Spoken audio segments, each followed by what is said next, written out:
यह कहानी एक लड़की मियो साइमोरी की है, जिसकी जिंदगी बचपन से ही कठिनाइयों से भरी रही। वह एक कुलीन परिवार से तो थी, लेकिन उसे हमेशा एक नौकरानी की तरह रखा गया। उसकी सौतेली माँ और बहन काया ने उसे कभी प्यार नहीं दिया और उसके पिता ने भी उसे नजरअंदाज किया। मियो हमेशा अपमान और तिरस्कार सहती रही, लेकिन उसने सब कुछ चुपचाप सह लिया। मियो की दुनिया में कोई खुशी नहीं थी। वह हमेशा दूसरों की सेवा में लगी रहती थी और अपनी किस्मत को कोसती थी। उसे लगता था कि वह सिर्फ तकलीफ सहने के लिए ही इस दुनिया में आई है, लेकिन उसकी जिंदगी में एकमात्र रोशनी की किरण थी मिस्टर कोजी, जो उससे हमेशा दयालुता से पेश आते थे। कोजी की मीठी बातें और छोटी छोटी खुशियां उसे थोड़ी राहत देती थीं। एक दिन उसके परिवार में यह चर्चा शुरू हुई कि ताचुइशी परिवार से एक शादी का प्रस्ताव आया है। सभी को यकीन था कि यह रिश्ता काया के लिए होगा, क्योंकि काया को हमेशा ज्यादा तवज्जो दी जाती थी। लेकिन जब सच सामने आया तो पता चला कि मियो की शादी कियोका कुरो नाम के व्यक्ति से तय कर दी गई थी। कियोका कुरो के बारे में कहा जाता था कि वह एक सख्त और बेरहम इंसान है, जिनसे उनकी पुरानी मंगेतरें भी भाग चुकी थीं।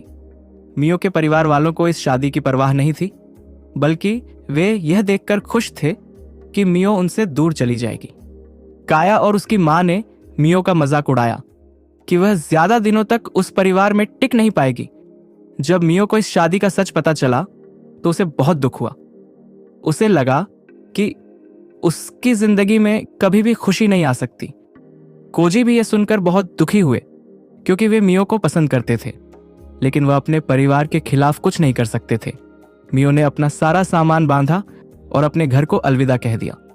उसकी माँ के चेरी ब्लॉसम पेड़ की यादें ही उसके साथ थीं, जो अब भी उसकी उदासी का एकमात्र सहारा था। मियो जब कुड़ो परिवार के घर पहुंची तो उसे देखकर घर की नौकरानी यूरी बहुत आदर और सम्मान से पेश आई, जो मियो के लिए एक नया अनुभव था। उसे बताया गया कि मिस्टर कियोका कुड़ो अपने कमरे में काम कर रहे हैं और वे उससे मिलने के लिए तैयार हैं।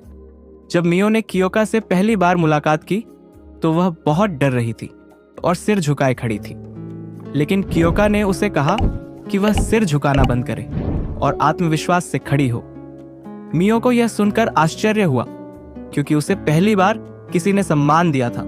यही वह क्षण था जब मियो की बेरंग जिंदगी में पहली बार रंग आए। जिस इंसान को सब बेरहम और सख्त कहते थे, वही शायद उसकी जिंदगी में प्यार और सम्मान लेकर आया था। उसकी जिंदगी में पहली बार उसे अपने लिए कोई उम्मीद दिखाई दी।